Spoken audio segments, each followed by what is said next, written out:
Hola, hoy es 8 de noviembre 2024. Ya esto huele a buñuelo, natilla y feria de Cali.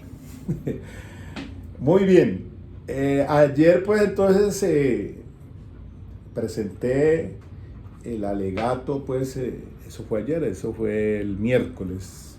¿Hoy qué es? Hoy es viernes ya. Bueno, eso fue el miércoles. Se presentó el alegato de conclusión. Ayer lo subí, fue la cosa. Eh, pero quiero complementarles entonces con la parte de mis pruebas que presenté el 16 de octubre. El juicio oral, pues, como les dije, por este feminicidio agravado tentado del señor que ya está en libertad porque él salió por vencimiento de términos los 150 días de juicio oral. Al cambiar pues el juez por un impedimento que hubo allí, eso favoreció, y una vez que no se conectó en la estación de Bogotá, salió el 28 de octubre, está en libertad en estos momentos. Y les decía que iniciamos el 22 de mayo virtualmente. Ahí entraron 2 testigos de la fiscalía. Después se hizo con otra juez, la 12 en este caso, el 13 de septiembre. Ahí evacuó todas sus pruebas el fiscal. Llevó entonces el hijo de la señora a la señora. Llevó también los 2 policías judiciales. Se llevó también al médico, un perito, y se llevó también a una trabajadora social de medicina legal. Iniciamos con los testigos de la defensa. La señora yo la había pedido en común, lo mismo que el hijo, pero al hijo lo renuncié, solamente le hice el interrogatorio ya directo a la señora. Que en estas condiciones pues yo no quiero subir nada en relación con la señora, guardándole pues obviamente protegiendo el tema de su dignidad y el derecho, porque esto es un caso pues complicado, complejo, ahora con perspectiva de género, de enfoque de género. Entonces es mejor dejarla a ella quieta. Pero lo que me interesó fue que ya en esa sesión yo les subí a ustedes que hay en el video que está en la nube, el contrainterrogatorio, porque ahí interrogó el fiscal a los dos policías judiciales que ustedes lo vieron por allí. Lo mismo que el perito, el médico, y lo mismo que a la trabajadora sobre ese protocolo de evaluación de riesgo. Y el médico también por el tema pues, de las heridas, que se hizo virtualmente con él, a pesar de que me opuse, que le dije a la juez que no, que había que lo presentara. Pero dijo la judicatura que bajo el principio de concentración, que tiene mucho trabajo, listo, usted ordena. Pero eso lo estoy capitalizando porque él tenía una evidencia demostrativa, 42 fotos que no utilizó el fiscal, perjudicial para el fiscal. Y el fiscal también renunció a una médica de la EPS donde fue atendida la señora, problema de él. Y entonces avanzamos a la del 16 de octubre, en la que presentó el trabajador social de la clínica donde el señor fue atendido por una herida de arma cortopunzante que le atravesó su mano izquierda desde la región de la palma a el dorso. Eso fue atendido, pues estos hechos ocurrieron el 25 de febrero y la policía se presentó por un tema de discusión de pareja, de riña. Esos también entraron al juicio oral. Yo los presenté. Esa fue una situación que me pregunto yo por qué la fiscalía no los entrevistó y no los hizo ir al juicio. Sin embargo, yo los ubiqué y de todas maneras lo pedí en la preparatoria que me los decretaran, y así fue como ellos llegaron entonces a este juicio el día 16 de octubre. Para cerrar ya la práctica de pruebas, le hice renunciar el derecho de no autoincriminación al procesado y él declaró bajo juramento, estando detenido en la estación de policía de Bogotá. Como les digo, ya está en libertad, por fortuna para él y su familia. Lo que viene ahora entonces, pues está citada la fecha próxima, es el 9 de diciembre, a 10 de la mañana, dijo la juez, anunciar el fallo. Mire, yo creería que esto no es que va a anunciar el fallo, va a dictar la sentencia de una vez. A uno le dicen que van a anunciar el sentido de fallo, pero va a dictar la sentencia, tiene un mes. Y yo ya estoy entonces también con pie adelante con mi argumento, diciendo pues que yo probé mi hipótesis el día del alegato de conclusión. Le dije yo, tal como lo prometí en el alegato al inicio del juicio oral, cumplí. El tema fue básicamente entonces que hubo una discusión, pero no por enfoque ni perspectiva de víctima, porque allí, como le dije en el alegato, no hay una sola prueba que digan que aparte pues, de la declaración que da la señora y el perito que le hace la entrevista pues, por ese tema, y la trabajadora de medicina legal, pero no lo soporta ninguna prueba en pues, el enfoque o perspectiva de género para ubicarlo pues, dentro del calificativo como un feminicidio. Contrario sensu, yo presenté mi hipótesis porque es que había una situación allí, una situación que se presentó en su convivencia. Ellos no llevan sino escasamente un mes de convivencia, se fueron a vivir juntos y pues habían puesto de presente los dos que no iban a llevar a sus hijos ya adultos mayores o mayores, pues para cada uno tiene ya su vida aparte. Entonces fueron a vivir juntos. Sin embargo, aparece el joven, el hijo de la señora, con sus cosas, con un perro pitbull, y eso fue lo que molestó o disgustó al señor, lo incomodó, y se presentó 2-3 días antes del día 25 de febrero. Eso potencializó pues a que se desgastara un tema allí de que reclamo, pues ella obviamente defendiendo a su hijo, y él pues sacando a relucir el tema de su intimidad y que ya él era una mayor, que por lo tanto no, pues había puesto esa condición para irse a vivir juntos. Y efectivamente entonces eso, llegada las 8 o 9 de la noche, fue que la policía llegó, que porque estaban pues el tema de una discusión de la pareja, de riña. Entonces estaba el hijo y estaba un amigo del hijo que también había llegado, y los dos uniformados. Entran pues a la habitación y ahí observan un forcejeo, ven que el señor está herido, ven que la señora está herida. Ninguno, no van a poner denuncia, dijeron ellos, simplemente entonces se llevan al señor a la estación de policía, y al ver que está herido en su mano, pues entonces lo llevan a la clínica, a su EPS, para que lo atiendan.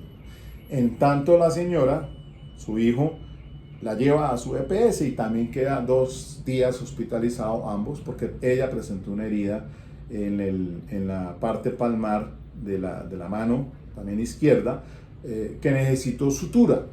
Él, pues el arma cortopunzante que le atravesó la mano también necesitaba pues obviamente sutura en la región del dorso, y pues hospitalización de 2 días por aquello pues de que hay un seguimiento allí médico, ortopédico, evaluación pues, y que medicina para evitar pues una infección, etcétera. 2 días, entonces salen ambos el 27 por su cuenta, y hasta ahí entonces se da este asunto. Yo ya estoy preparando pues obviamente mi apelación, muy seguramente, porque pues jocosamente lo digo, aquí me huele a pescado podrido. Quiere decir pues literalmente que muy seguro me van a dictar la sentencia, de acuerdo a lo que el fiscal pues pidió, dijo no, que él demostró, y lo mismo la representante de la víctima habló y dijo lo igual, probó. Pero yo, según los estándares de prueba, para mí no llegó al convencimiento más allá de toda duda, y he reclamado siempre y he insistido que fue un tema, que es una presunción de inocencia de él, a favor de él. ¿Por qué razón? Porque, como dije, el rasero de Ocán o la navaja de Ocán es un tema en sana crítica. Para complementarles aquí brevemente, por eso citaba yo una sentencia de la Corte allí, que siempre aquí les he hablado sobre el principio de razón suficiente. Entonces, por ejemplo, la 36357 del 2015, que es el caso de Saúl Orlando López, ahí habla la Corte de que los jueces tienen que utilizar el principio de razón suficiente, y que si de pronto se va a aplicar el individuo pro reo, pues entonces hay que determinar si, como este asunto es una confrontación de hipótesis o de teorías, en la ley 906, y eso, por eso citaba la la 33837 del 2011, que es la del doctor Julio Enrique Socha Salamanca, el caso de un cura, un sacerdote, que un delito sexual, y entonces ahí se habla de la confrontación de hipótesis, de teorías, de proposiciones lingüísticas, y que cada uno pues va a demostrar. Lo ideal es eso, ¿no? Entonces la Corte dice, efectivamente, la defensa puede tener dos opciones: irse pasivamente a defender allá, no hace teoría del caso, y eso lo consensuaba recientemente con unos colegas que hice en este curso pues, que hice de contrainterrogatorio con Medellín, de letrados, escuela de letrados, y entonces consensuábamos eso, decíamos, no es que el abogado puede no presentar una teoría del caso, irse a juicio oral al contraexaminar, contrainterrogar. Y uno puede contrainterrogar aspectos que tengan que ver con la situación fáctica o la situación jurídica. ¿Por qué no? Ahí es donde entra el juego de la domática penal también, porque una conducta punible no es, pues uno puede discutir allá y que eso puede mutarse o degradarse, etc. Y la 41390 del 2014, otro caso también, un homicidio allí condenado por pura referencia, también se habla otra vez del principio de suficiencia, el principio de razón suficiente. Es decir, lo que quiere que cada uno demuestra su hipótesis. El fiscal tiene una envergadura mayor, porque él es el que tiene la carga de la prueba, según el artículo 7º de la ley 906. La defensa puede plantear al menos una duda a favor del procesado, y entonces viene el indubio por reo. Principio rector del artículo 7º de la ley 906. Y entonces, esas tres sentencias, vuelvo otra vez y aquí insisto, de que dan pie para que los jueces entonces tomen sus decisiones. Por esa razón, miren, el caso de Laura Moreno, el caso de Colmenares. Recientemente estaba yo por allí examinando el tema sobre la casación que presentó y sustentó el doctor Jaime Lombana.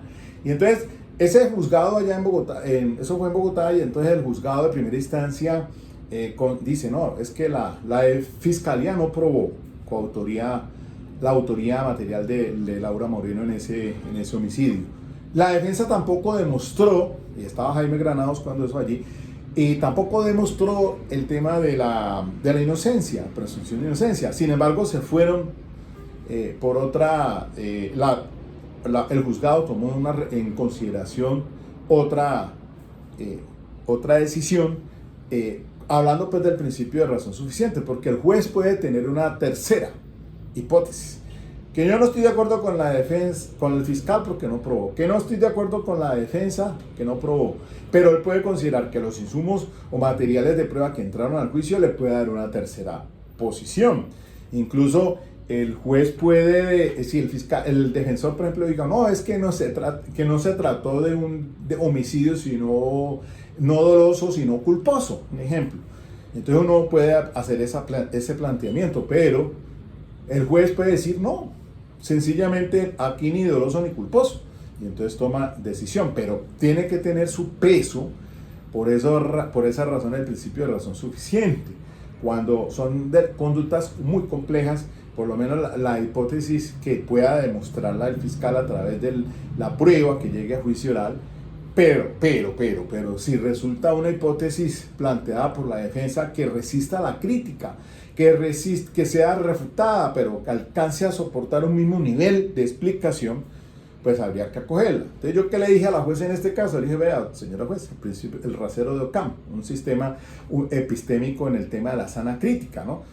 ¿Qué quiere decir eso? Palabra más, palabra menos. Pues que la explicación más sencilla suele ser la más correcta. Entonces le dije yo, mire, cuando llegaron entonces a la habitación, la señora le clava el cuchillo, es lo que le atraviesa su mano, pero él toma entonces el cuchillo en ese forcejeo y se pudo haber producido entonces esa escoriaciones lineales de que dio cuenta el perito médico, y por eso el contrainterrogatorio enfoqué a preguntarle si esas lesiones en la parte interdigital, en la palma de la mano, que es esta palma, pudieron haber sucedido a raíz del forcejeo. Él dijo por allá en una respuesta, me dice que no, y después me dijo que sí, pero complementa la pregunta ahí mismo y dice, pero es que son consistentes con lo que la señora dice que utilizó en su defensa. Entonces vino el tema del cuchillo, por ahí en ese contrainterrogatorio, como no estaba el arma tangible, y aquí por esas razones que ahora la representante civil está diciendo, la representante de víctimas, perdón, está diciendo que se le compuso en copia a los dos policías, porque no hablaron de un cuchillo, porque no encontraron un cuchillo, porque no vieron un cuchillo, porque no vieron a la señora herida, que ellos vieron al señor herido en su mano, y lo llevan a la estación, se lo apartan pues para evitar que siga la confrontación, y después lo llevan allá a la clínica de la policía, aunque el señor dice que él fue por su propia cuenta. Bueno, que lo llevaron o que fue por su propia cuenta, el hecho es que fue allá y se quedó hospitalizado ahí mismo.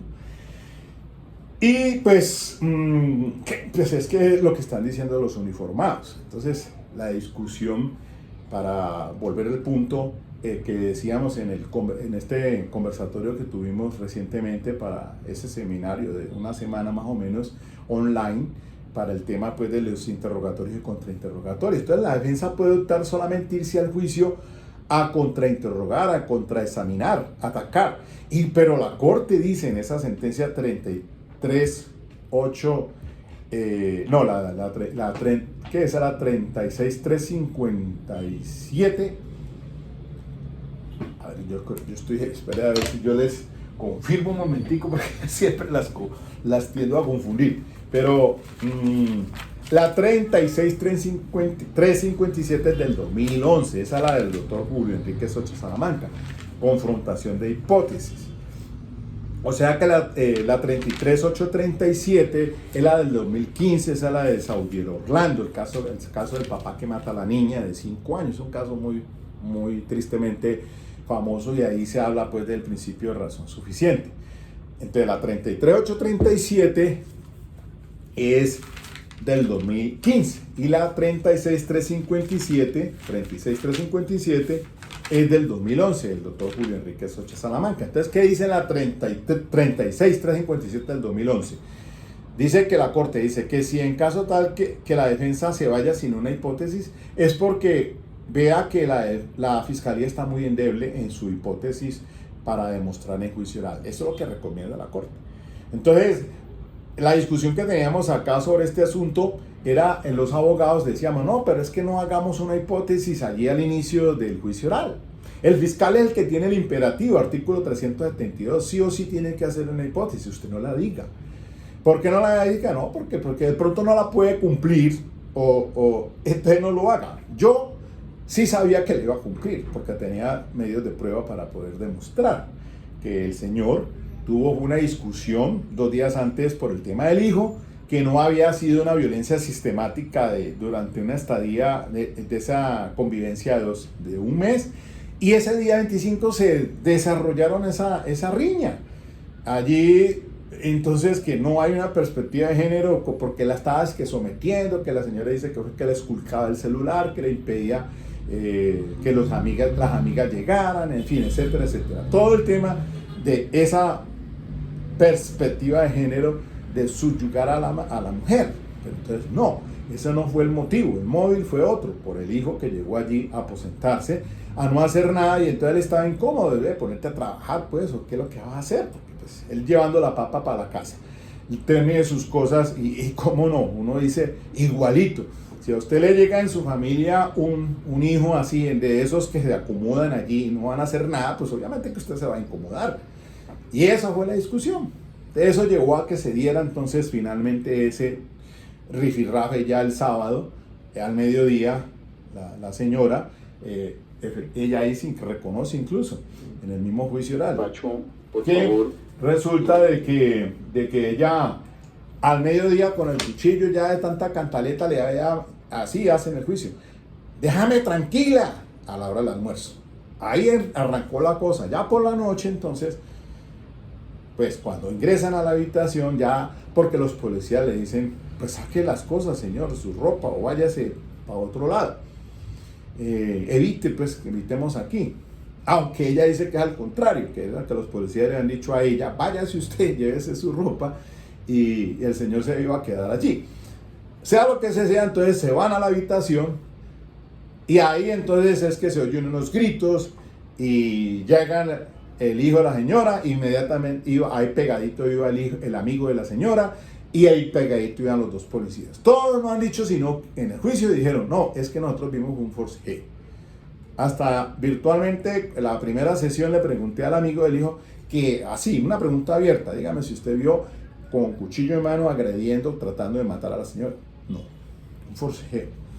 Habló de un cuchillo por ahí que estaba en el suelo, sangre que tenía la señora incluso, sangre que tenía Entonces, se han puesto aquí, que es que los policías entonces no vieron, que dijeron que no había encontrado sangre a la señora, que no sé qué, es que era el señor, que porque la fiscal ha hecho énfasis allí que fue un mal procedimiento, que no, que cuál es el protocolo para estos casos. Pues ellos van allá como autoridad y ven una discusión, una riña, la policía, pues ellos interceden allí, dicen, miren, lo que pasa es que es un tema de riña. Ninguno de los policías vio cuchillo en mano tratando de degollar a la señora. La señora habla y dice en juicio oral que ella se ponía las manos así, para evitar que la degollara. Hombre, si eso fuera así, las heridas no hubiesen sido en la parte de la palma, del dorso, ya, este es el dorso, no en la palma. Ahí el interrogante, pero les dije yo en sana crítica, señora juez, pues las heridas no corresponden a lo que dijo ella y allá enseñó virtualmente que colocara manos así. Ella presenta una escoriación lineal, sí, en el cuello, pero eso pudo obedecer al mismo forcejeo, no necesariamente, estrictamente. Incluso hasta le pregunté en el contrainterrogatorio al médico, ¿usted tuvo el cuchillo en sus manos? No. Hubiese sido importante si lo hubiera tenido en sus manos, pues que sí, claro, para poder hacer entonces una correspondencia allá y que el fiscal debió haberlo llevado presencial, pero como fue virtual, listo. Pero virtualmente no utilizó ni siquiera las 42 fotos de las fotografías que tomó el médico para que dijera, o si lo hubiera llevado a juicio, dice, mire, allá y acullá, como en el caso de Johnny Rodolfo Leal, el fiscal Mario Burgos sí llevaba allá, y entonces yo los peritos y mostraba, y entonces decía, miren tal parte, las manchas de sangre por aquí, manchas de sangre por allá. Eso es lo que tenía que haber hecho. Entonces yo eso lo voy a capitalizar, ¿no? Francamente, el perito se quedó corto y hubo una impugnación de credibilidad contra la trabajadora de medicina legal también, porque ella cercenó una parte, no la metió allí en el interrogatorio, en el informe de ella. El tema sexual, porque ella le ha dicho al médico, no, sí, le preguntó que si era que la obligaba a tener relaciones sexuales, dijo que no. A la trabajadora social le dijo que sí. Entonces, cuando llegué a ese tema del contrainterrogatorio en el juicio oral con la trabajadora social, le dije yo, venga, un momentico, ¿usted por qué no le colocó la parte del que ella le dijo al médico? No, pues es que ahí salió con por la tangente, ¿no? Es que lo que pasa es que pues es lo que ella me contó a mí, que los hechos fácticos, y que no sé qué, bueno, una cuestión fáctica, que no sé qué, por ahí me salió la tangente, no fue clara en el punto ese, entonces le dije a la jueza en el alegato, por eso yo impugné la credibilidad de la trabajadora social. Bueno, en todo caso, mire, para allá se me alargó el cuento, resulta de que yo le digo, mire, que les decía, bueno, estaba aquí sacando los 2 libros que tengo, uno por ataque cuando era defensor público, pues tengo todavía esta obra de la Defensoría sobre recurso extraordinario de casación penal. Y este libro también que lo tengo, Jorge Velázquez, la casación penal. Pero sí es muy fácil la casación. Y entonces hay que leerlo porque ahorita que me toca es atacar, yo digo, ya aquí vuelvo a huevo podrido. Aquí se viene una sentencia seguramente, pero hay que tener el plan B listo. Entonces yo listo, tenga la apelación ahí mismo, pues son 5 días, no ahí mismo oralmente, sino lo haría ya por escrito, lo voy a empezar a hacer. Aquí lo tengo listo el día 9 de diciembre. ¿Qué sentencia? Bueno, listo, venga, aquí, como yo salen el 17 de diciembre, vacancia judicial, pero ya lo tengo listo, ya lo estoy trabajando. Yo no me espero a que me llegue ya el 9. Que a ver si de pronto absolvieron. No, yo aquí, uno el consejo que yo les doy, mire, uno no es amigo de nadie de los funcionarios. El abogado defensor cuando entra allá no es amigo de nadie.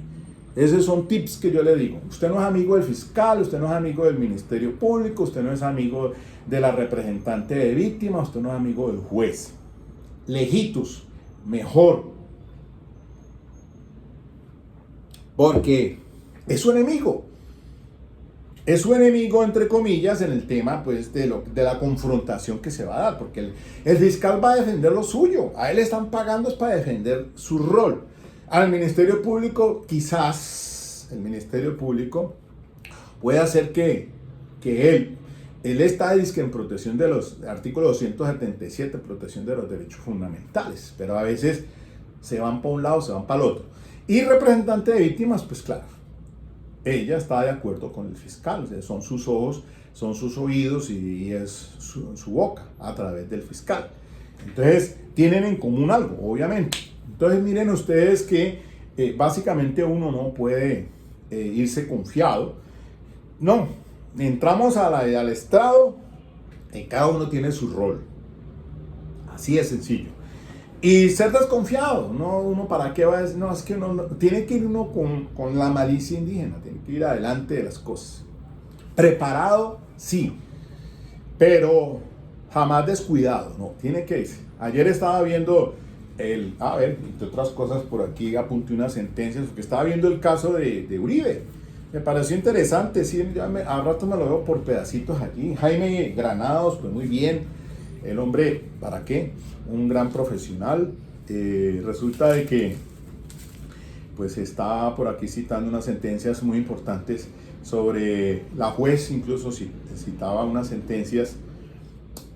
También pues obviamente que dijo la 52.723 del 2018 y 51.882 del 2018 en el tema de la dinámica en la preparatoria, ¿no? Porque es que ahí hubo como un rifirrafe también con eso fue el abogado de uno de los abogados al Ministerio Público, porque la juez sí le dijo, venga doctor, vaya al punto, rechazo, inadmisión y exclusión. Son tres ítems muy completamente diferentes. Ustedes saben que el rechazo es por no descubrimiento, inadmisión porque no va con la pertinencia, conducencia y utilidad, y exclusión es por la ilicitud o por no con reunir.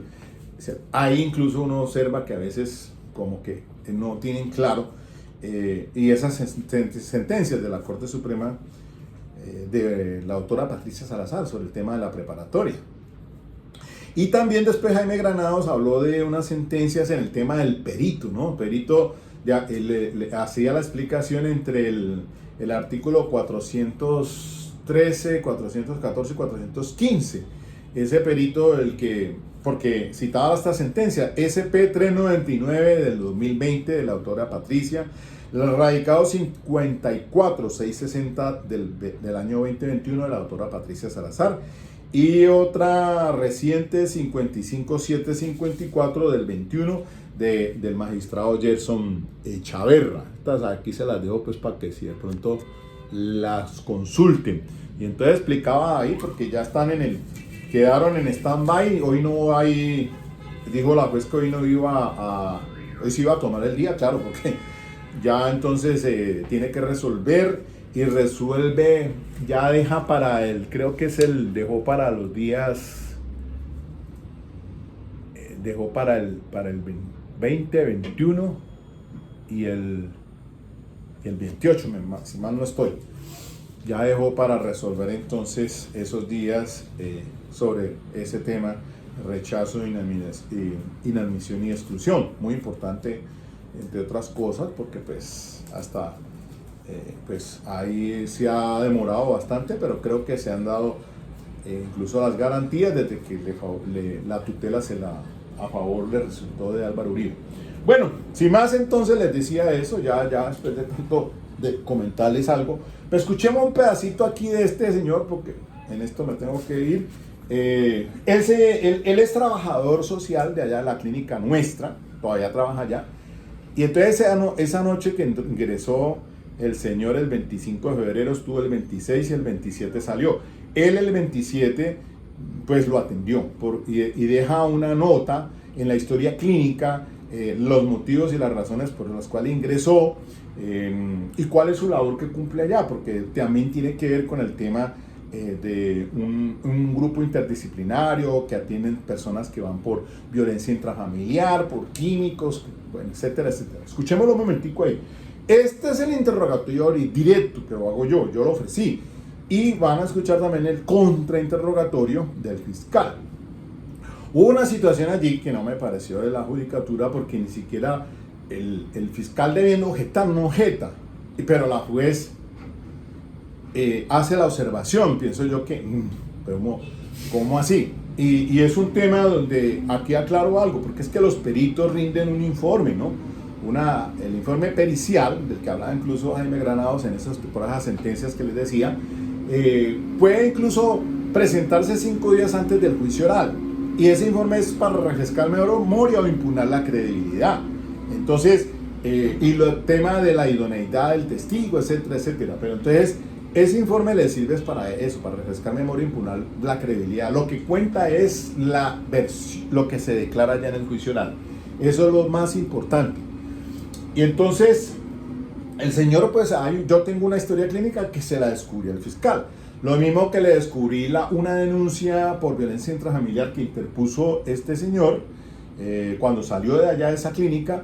Y esa denuncia, incluso aquí hoy, ese día que lo escuchamos bajo juramento, me tocó utilizar la técnica para refrescar memoria y utilizar el documento para que dijera el radicado, la fecha en que puso esa denuncia y todo, porque por ahí me dieron palo con ese tema, y el fiscal también hizo el contrainterrogatorio y terminó bajando una constancia que esa denuncia estaba disque inactiva o archivada, y era por violencia intrafamiliar del señor contra la señora. Pero el hijo sale la señora de la clínica también el 27, y el 28 pone la denuncia, el hijo activa la denuncia y le toman una entrevista a la señora. O sea, la señora no colocó la denuncia, le toman la entrevista y ella ahí renuncia el privilegio constitucional porque se lo ponen de presente del artículo 33. Entonces él sí colocó la denuncia, pero miren que después de un mes más o menos, eso ocurre en febrero, él se va para Bogotá a vivir allá, y la señora empaca, arregla sus cosas y se va a vivir con él. Se van a vivir allá marzo, abril. En mayo 29 lo capturan por ese tema de esa denuncia que le habían colocado por feminicidio agravado atentado, estando con ella allá en Bogotá. Ese es un tema también que ahí manejé yo en este asunto. Me llamó mucho la atención porque pues, y por eso en el alegato del fiscal decía, no, que es que esos son estereotipos, que porque yo dije, no, pero es que yo no entiendo dentro de la lógica cómo mi agresor, mi victimario, que me intenta degollar, y yo como víctima después voy y me voy con él. Y entonces en el contrainterrogatorio la señora dijo, pero tenía una explicación. ¿Cuál explicación? Y dijo, pues que yo estaba esperando que le echaran mano. O sea, se va a ir a vivir con él y esperando que le echaran mano. Eso no le cabe en la cabeza y en la lógica a nadie. Entonces, esos son puntos que allí afloraron en este caso, que yo lo recibí, me pareció muy interesante para lo académico. Obviamente, pues que el señor ahora está en su libertad, por fortuna, pero aquí esto ha sido un trabajo, como le dije yo a la juez, ¿no? Es que yo sí activé una hipótesis y la demostré en juicio oral. Vean ustedes. ¿Dónde labora usted actualmente? Actualmente laboro en Clínica Nuestra. ¿Siempre ha sido la razón social de Clínica Nuestra o antes tenía otra razón social? Anteriormente, más o menos unos 9, 10 años, que se llamaba Clínica de los Remedios, y se le cambió el nombre a Nuestra. ¿Cuánto tiempo lleva usted laborando en esta entidad Clínica Nuestra? Actualmente 2 años y medio. ¿Cuál es su ocupación o qué labores cumple usted en la Clínica Nuestra? Hago parte del grupo psicosocial, soy trabajador social de profesión y me encargo de darle todo el acompañamiento al paciente y la familia, población vulnerable en todo el servicio de urgencias, cuidado intensivo, cirugía y hospitalización. Señor José Jaime, ¿sabe usted la razón por la cual ha sido citado a esta audiencia en el día de hoy? Sí, señor, tengo conocimiento. Ya que dice tener conocimiento, háganos un relato preciso y detallado, por favor, de lo que sepa. Tengo notificación vía correo electrónico para declarar sobre el abordaje que hice al señor Ángel Torres. Eso fue en febrero del 2023. Nosotros en servicio de urgencias hacemos toda atención a víctimas de violencia intrafamiliar, violencia de género y violencia sexual o personas agredidas con agentes químicos. El señor Torres ingresa el 25 de febrero por violencia intrafamiliar. Inicialmente es abordado por la parte médica para validar las heridas que tenía. Tenía una herida en un tobillo y en una mano izquierda, producto de un corte con arma blanca. Se le hace toda la evaluación inicial médica y después de ahí pues lo derivan a la parte psicosocial, que es trabajo social, psicología, para darle todo el acompañamiento a las víctimas de violencia intrafamiliar, ya que de hecho había ocurrido dentro de su entorno de contexto hogar con la señora Aura María Guerrero, producto de pues, una dificultad entre la pareja.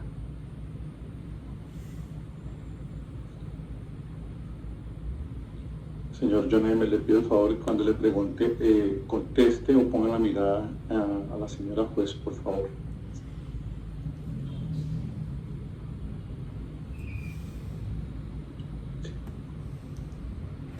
Ok, claro que sí. Señor John M., usted ha indicado que esto de la fecha al 25 de febrero, ¿podría decirnos si precisa a qué horas ingresó el señor Ángel Manuel Torres a la institución clínica nuestra? La hora con exactitud no la sé, fue en horas de la noche, precisamente como es un fin de semana. Ya el paciente lo abordamos el día lunes, el 27, pero sé que ingresó en horas de la noche a la institución. Gracias. ¿Cuánto tiempo permaneció en esa institución de clínica el señor Ángel Manuel Torres? Básicamente ya casi 3 días, sábado, domingo y lunes, que se le genera todo el salida después de valoración por grupo multidisciplinar que fue de medicina general, ortopedia para validar la herida en la mano y el grupo psicosocial. Señor John, precísenos un poco más qué tipo de herida presentaba el señor Ángel Manuel Torres. Herida por arma cortopunzante en mano izquierda, hubo necesidad de colocar suturas con un objeto puntiagudo que le ingresó, según la parte de ortopedia, el arma ingresa en la planta de la mano y sale en la parte posterior, acá adelante. Hubo necesidad de suturas, pero no hubo ningún tipo de lesión ni de nervios ni otro tipo de órganos especiales para la movilidad. Pues tenía dolor pues, en su momento, pero pues, no tenía ninguna lesión importante. Gracias. Señor John Eimer, especifíquenos un poco más qué razones o por qué razones o qué explicaciones dio el señor Ángel Manuel de haber recibido esa herida. Bueno, inicialmente cuando se le hace el abordaje, se le da toda la orientación de cuál es el proceso para darle continuidad al protocolo de víctimas de violencia intrafamiliar, que es inicialmente el abordaje de salud para verificar su salud física y su salud emocional. Él manifiesta que estando en casa, una de las dificultades que tenían, más o menos estaban ya conviviendo en parejas hacia... Perdón, señor defensor, usted debe direccionar el testigo a lo que él pudo conocer y percibir de manera directa. Aquí, mire la intervención, no lo hizo el fiscal. Mire, este punto discutible, porque cuando ahora que le haga el contrainterrogatorio el fiscal le dice el trabajador social por qué sabía de las heridas. Hombre, para él poder hacer una evaluación de ruta, de protocolo, que vaya, coloque la denuncia por violencia intrafamiliar, pues tiene que leer la historia clínica. Y la historia clínica tiene que, él lo va a decir después a una pregunta que le hizo el fiscal en el contrainterrogatorio. Entonces le dice, es que yo para poder darle un consejo y a ver qué ruta va a seguir, pues tengo que obviamente darme cuenta el tema de pues, qué fue lo que vio en esa historia clínica, cómo lo encontró. Entonces, como él dice, el testigo está en la historia clínica, ya hace su anotación en la historia clínica, pues yo me voy por el plan B. Miren usted que me tocó redireccionarlo y centrarlo en, bueno, usted qué fue lo que anotó, porque ya la juez me está diciendo, pues que usted está hablando de que como que no es testigo de referencia, que no sé qué, que yo no lo presenté como testigo de referencia, cosa que tenía que objetarlo, ¿quién? El fiscal, si es que la consideraba, pero no lo objetó, ella, la judicatura. Y entonces uno dice, bueno, mire cómo le ponen a uno, para mí es un palo a la rueda. No hay informaciones que haya recibido de él, porque eso constituiría prueba de referencia que no está autorizada en este momento. Eso no es cierto para mí. Mire, cuando un perito, cuando un médico forense habla, como fue en este caso el médico forense, ¿qué es lo que hace en el anamnesis? Pues el anamnesis consigna lo que le cuenta a la persona. Él no es testigo, no es que sea testigo de referencia, y ahí viene la gran discusión sobre los peritos. Ellos tienen conocimiento directo de las lesiones que observa allí en el examen que hace, pero obviamente pueden hablar en relación con lo que le dijo el testigo en el anamnesis. Usted objeta a un médico y le dice, no, pero es que él no es testigo de referencia. No, los jueces le dicen, no, déjelo, porque él obviamente hace la evaluación de las presuntas heridas, o si son delitos sexuales, pues tiene que conocer de lo que le dijo en esa persona, y que se conoce como el anamnesis. Que lo mismo es este señor, un trabajador social, y vámonos ustedes a ver, miren.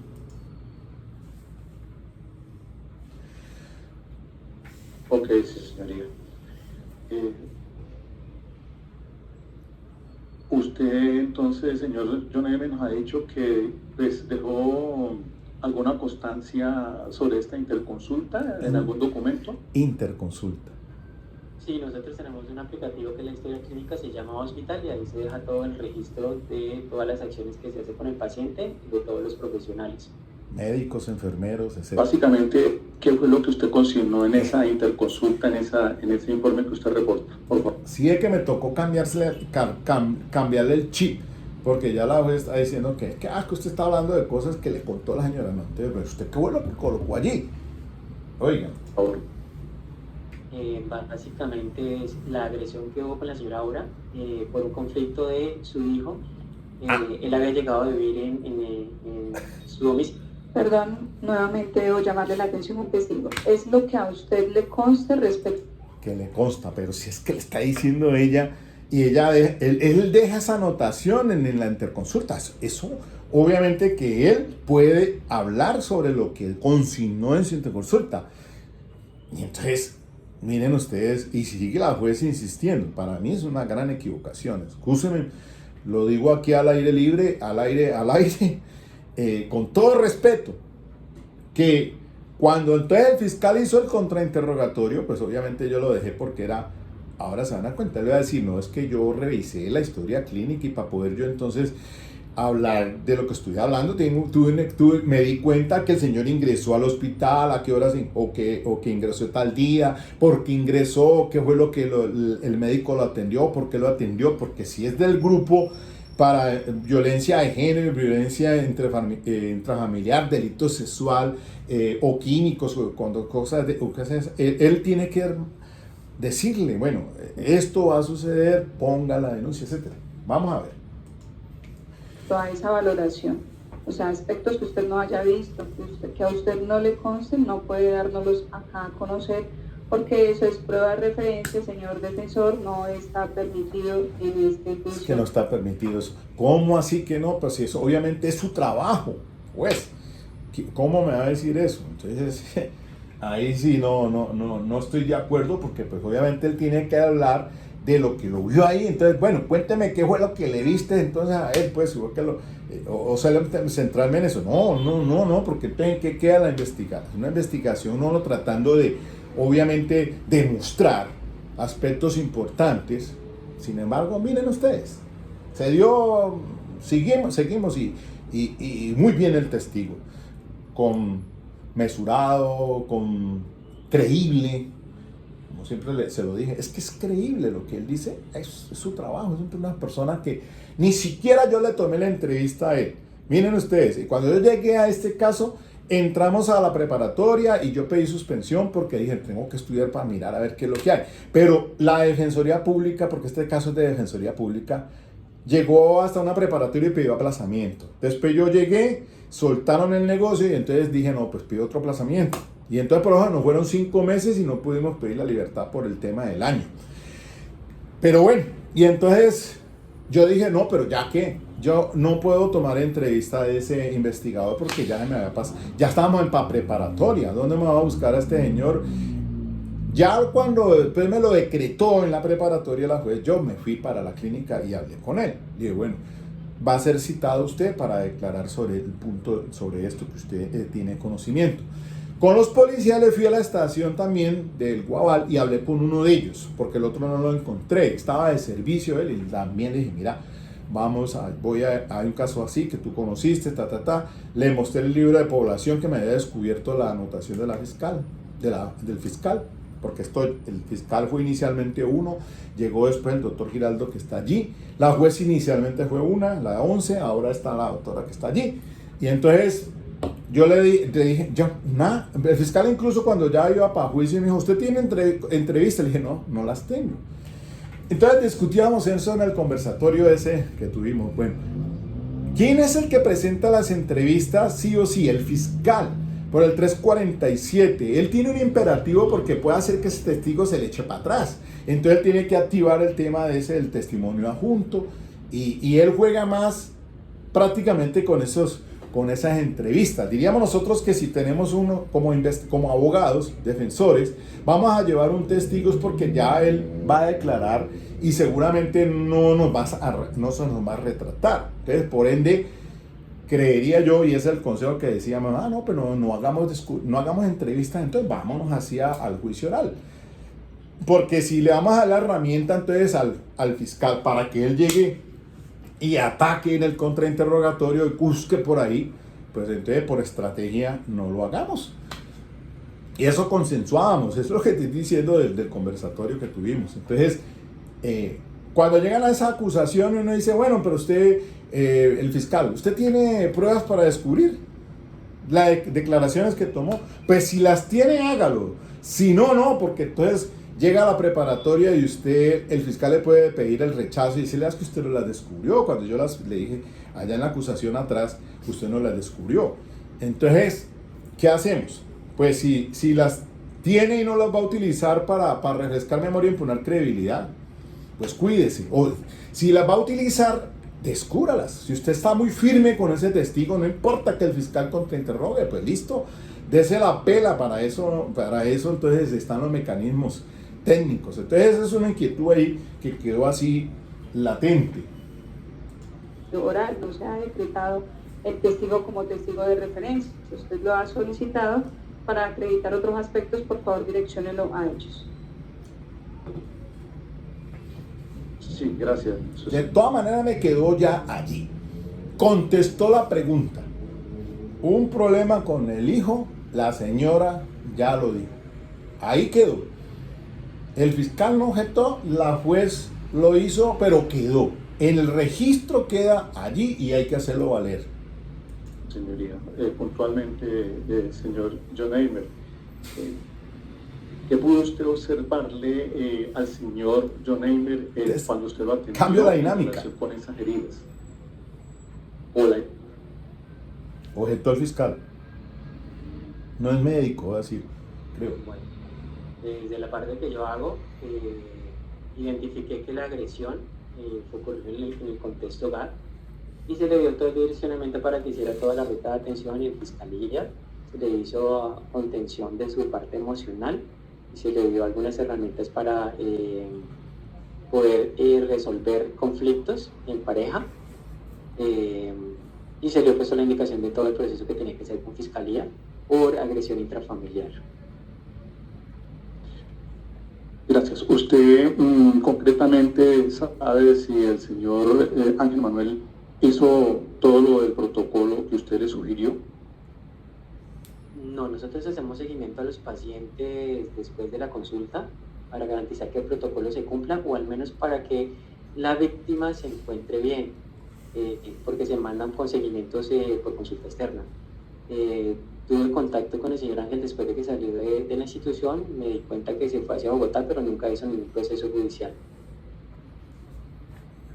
Bueno, él dice eso, pero él sí puso la denuncia, listo.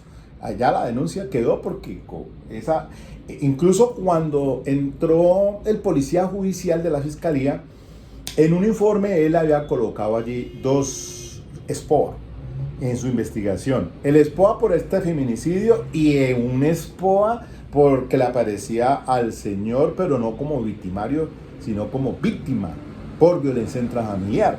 A mí me tocó ahí cogerlo en ese contrainterrogatorio y aplicar la técnica para refrescarle la memoria con su documento. Cuando yo le pregunté en el contrainterrogatorio, entonces la jueza me dijo, ¿cuál es la pertinencia? Cuando yo le dije, pues que le dije, usted en su investigación encontró una SPOA, que háganos referencia y si sabe el número. Y entonces, ¿cuál era la pertinencia? Le digo, pues que tiene que ver con este caso, porque obviamente es lo mismo. Y ahí lo dejó. Y entonces cuando ya le cogí, yo le dije al investigador, bueno, entonces coja el documento, refresque memoria, y ahora sí dígame el número del SPOA. Entonces mío, pues yo me acuerdo como siempre, ¿no?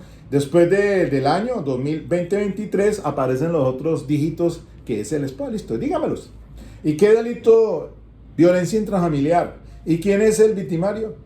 La víctima, el señor Ángel. ¿Qué fecha tiene? 28 de febrero. Muchas gracias. Ahí quedó. Y allí, ahora, el 16 de octubre, cuando van a ver ustedes, cuando coloque el muchacho al acusado a declarar bajo juramento, también vino otro tema ahí de un rifirrafe, porque él estaba preso allá en Bogotá. Estaba ahí preso.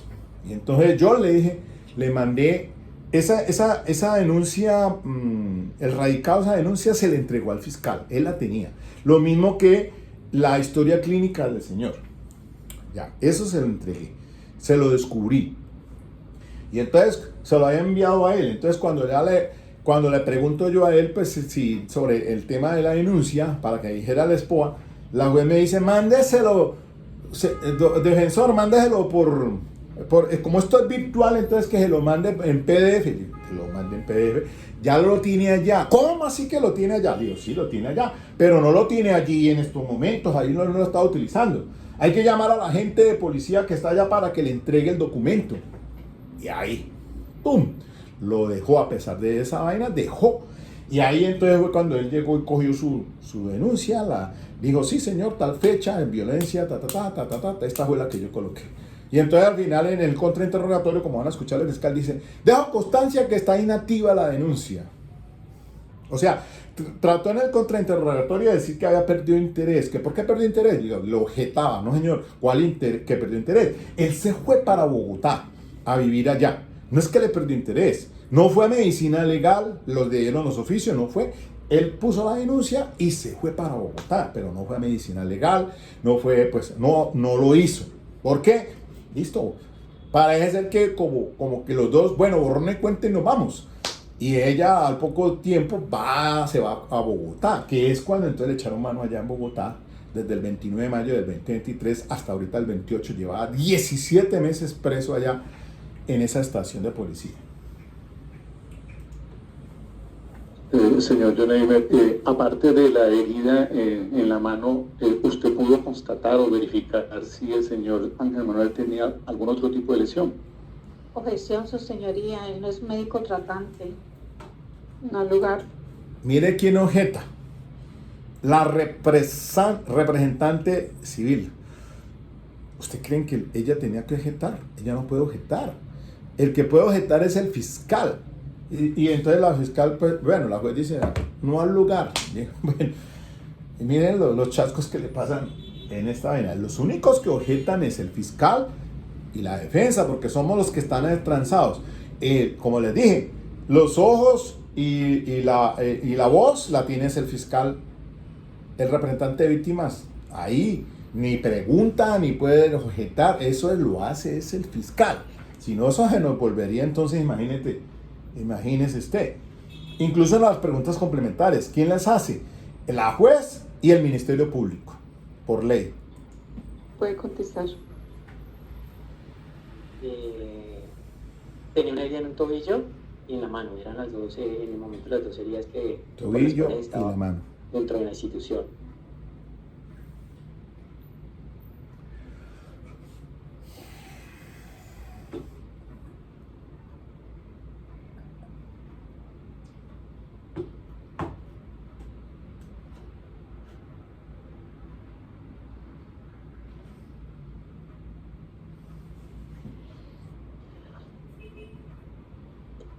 Señor Joneimer, usted es trabajador social y pues ha dicho que su función como tal es pues atender casos por violencia intrafamiliar. Sí, señor, correcto. En este caso, usted bajo esa labor, esa función propia como trabajador social, ¿qué percibió en atención a este tipo de violencia en relación con el señor Ángel Manuel?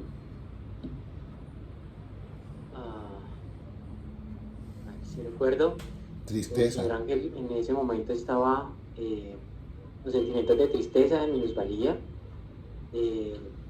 no lograba entender y comprender en qué momento la construcción de su hogar se vio dañada por una mala comunicación o una mala asertividad en decisiones de poder ingresar otro miembro en el grupo familiar. Siempre manifestaba que había querido tener una relación en pareja y que la estaba construyendo, pero sin terceros, es porque ya estaba muy adulto, la señora ahora también estaba adulta y pues simplemente era vivir los dos y disfrutar de la vida. Incluso me contó que habían logrado amoblarle la casa con insumos electrodomésticos muy nuevos, pero que un tercero pues no le parecía como lo más conveniente para esa relación, que apenas estaban en construcción porque tenían 3 meses, le tenían mucha tristeza, mucha minusvalía.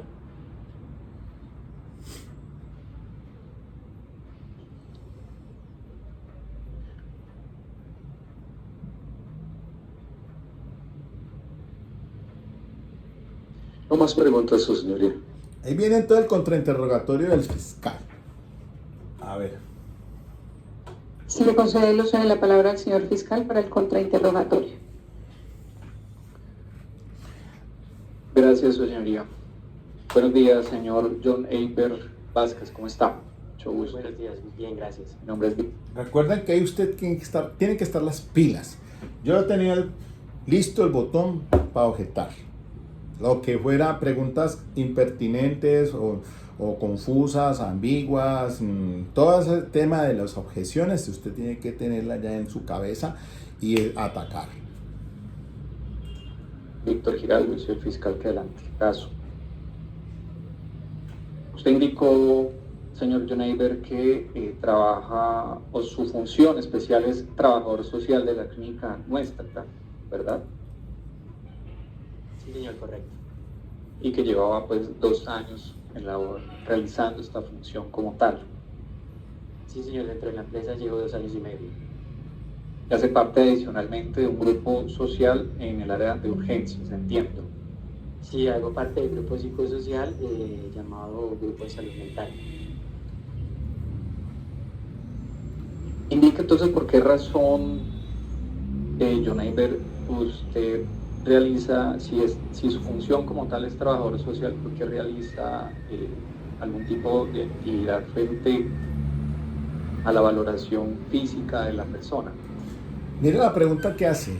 No es de cierre, esa no es de contrainterrogatorio, hizo una pregunta abierta. Que lo que primero que le dicen a uno, no hagas preguntas abiertas y no sabe la respuesta. Objeción, señoría, es una pregunta capciosa. Y además le dije que es capciosa. No al lugar, conteste la pregunta. Bueno, que contesten. Claro que sí. Dentro del contexto salud existe un grupo multidisciplinar que se llama Grupo Psicosocial o Grupo de Salud Mental.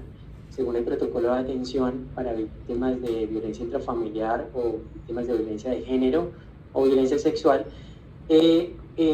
la víctima tiene que tener una valoración en el contexto de salud para continuar toda la ruta de atención, donde se hace el abordaje con médico general o médico especializado dependiendo del caso, para garantizar que su salud física se encuentre en óptimas condiciones, y si de pronto se ve alguna alteración, poder hacer la corrección. Se hace valoración por psicología, que hace parte del grupo psicosocial, para verificar que el evento traumático pues no había una secuela muy marcada en el momento de la atención, y poder garantizar primeros auxilios psicológicos para retornar la víctima al contexto hogar. Y se hace una valoración por trabajo social para garantizar todas las redes de apoyo que tiene la víctima, como su grupo familiar, amigos o parte laboral, y además poder activar las rutas de protección para los niños y niñas y adolescentes, o las rutas de protección para los adultos mayores, y garantizar pues, que todas las rutas, tanto justicia como protección, pues se puedan desarrollar en beneficio del usuario. Esa pregunta tuve que haberle hecho yo más, así para que me hubiera contestado con pelos y señales. Pero, ¿qué hizo el fiscal? Ayudarme. Pregunta abierta, y la juez, bueno, no, que hágala, contéstela. Para mí me favoreció. Ahí miren todo lo que está diciendo el trabajador. ¿Tiene conocimiento quién atendió, o mejor, cuando ingresa el señor Juan Manuel Torres, quién atiende primero, usted o el médico? Objeción, eso no fue tema del interrogatorio directo. Bien, ahí. No lugar a la objeción, conteste por favor. Claro, porque es que eso no había sido objeto de interrogatorio directo, pero la juez dijo que sí. ¿Y quién lo atendió primero, usted o el otro? Pues que incluso, sí le había dicho él que el 27 fue el que lo atendió. O sea, que él llegó el 25 casi a medianoche, estuvo el domingo 26 y el 27 fue el que lo atendió. Pero bueno, listo. Bueno, inicialmente cuando la víctima ingresa, la valoración inicial la hace una enfermera jefe, que es la que valida el triage. Ajá. Ella es la que se encarga de darle los tiempos de espera a la víctima. Pasado ese tiempo de espera, que puede ser 15 minutos o 30 minutos, inicialmente lo aborda el médico general, y ya el médico general, después de hacer todo el análisis o toda la consulta plena, verifica qué profesionales van a darle todo el acompañamiento. Claro. En este caso fue ortopedia, trabajo social, psicología, que es el grupo psicosocial. Más claro no lo canta. Teniendo en cuenta, Johnnyber, que la atención física la realiza entonces es otro profesional, en este caso un médico, ¿por qué entonces usted hace aquí alusión a temas físicos y su abordaje? Esta pregunta no la debe haber hecho el fiscal, y era una pregunta abierta. Porque, miren nuestra la explicación que da. De trabajo social. Antes de responder una interconsulta, tengo que validar la historia clínica. Al validar la historia clínica es hacerle lectura de todo lo que comprende la historia clínica desde el momento que ingresa hasta el momento en que yo lo voy a abordar. Porque no puedo ir a valorar un paciente cuando no tengo ni siquiera conocimiento de qué pasó físicamente con él, ni qué voy a hacer con él después de hacer todo el proceso de intervención. Algunas veces los pacientes pueden llegar con algún tipo de alguna infección infectocontagiosa, o algunas veces ellos están inmunosuprimidos por algún diagnóstico previo. Entonces yo tengo que hacer lectura de historia clínica para o prevenir una contaminación con el paciente, o yo llevarle una contaminación al mismo. Entonces, por lo cual puedo hablar de todo ese tipo de heridas o lesiones que tenga el paciente, por eso puedo hablar de ello. Pregunta, ahí la saco en hombro yo. Porque, claro, el fiscal le hace una pregunta de esas y le está dando hasta la respuesta a la misma juez. Porque la juez al principio a mí me dijo, vea, pero usted no hable de cosas allí que no es testigo de referencia. No, él puede hablar porque revisa la historia clínica. Claro, entonces al revisar la historia clínica sabe qué fue lo que dijo él en relación con la herida, quién le causó la herida, por qué le causó la herida. Eso ahí para mí obviamente me enderezó el camino, y esa es la crítica que hacemos frente a estos contraexámenes o contrainterrogatorios como defensores. Si como defensores hacen un contrainterrogatorio en las condiciones, puede hacer que le terminen favoreciendo al oponente. Bueno, aquí perdóname en el ruido, parece cerca de una ambulancia.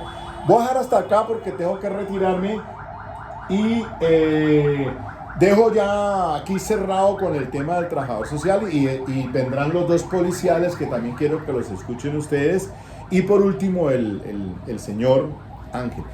Entonces hasta aquí nomás esto dejo aquí así.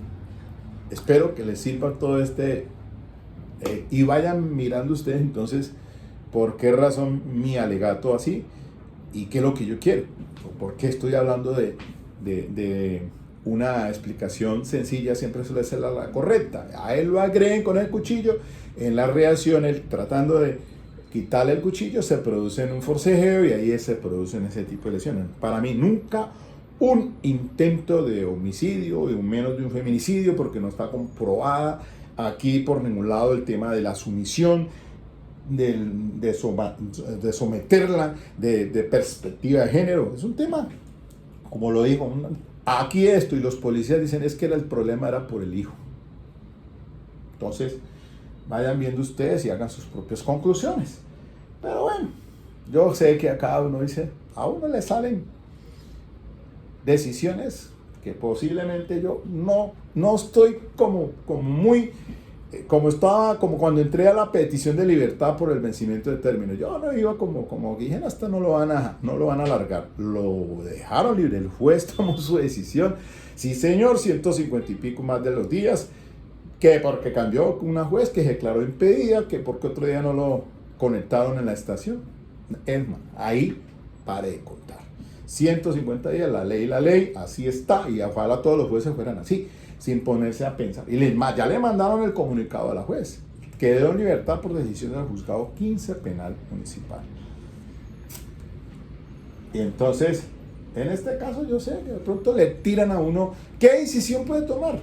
Vamos a ver, en las próximas sesiones voy consensuando eso. Feminicidio o no hay feminicidio, tema de violencia intrafamiliar agravada, inciso segundo del 229, por ahí le cité una sentencia de la corte, incluso del tribunal de acá, la doctora Ana Julieta Argüelles, un caso que Raimundo Tello por ahí en un tutorial sacó en estos días, que decía que no hay violencia intrafamiliar agravada si no se demuestra la condición de ser mujer. El fiscal en el contexto del juicio oral no lo demuestra. Como en este caso no está demostrada perspectiva de género, para mí, pues se descarta y cae por su peso el tema del feminicidio. Entonces, ahora, el delito en sí, que la agredió con cuchillo, con la intención de matar, otro tema que no está, por supuesto, comprobado. Yo le apunté todo a que aquí quien agredió fue la señora hacia él, por eso la denuncia por violencia intrafamiliar, y que lo que tiene que es absolverse. Presunción de inocencia. Bueno, listo. Chao, pues. Esperemos a ver. En próxima sesión les sigo contando esta historia. Chao, chao. Sí, usted indicó